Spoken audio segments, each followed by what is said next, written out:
Oby, Panie, moje serce nie było pyszne, moje oczy nie były wyniosłe, by mnie gonił za tym, co wielkie, co przerasta moje siły. Obym karcił i uciszał moją duszę jak dziecko. Na łonie swej matki bym przed Tobą był jak dziecko na łonie matki.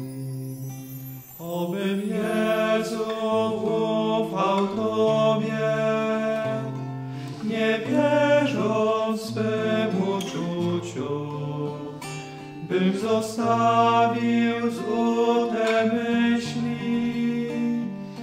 a w nadziei trwał.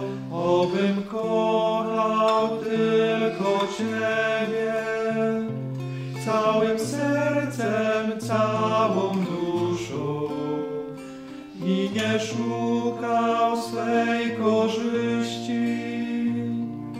Darmo dał Ci siebie.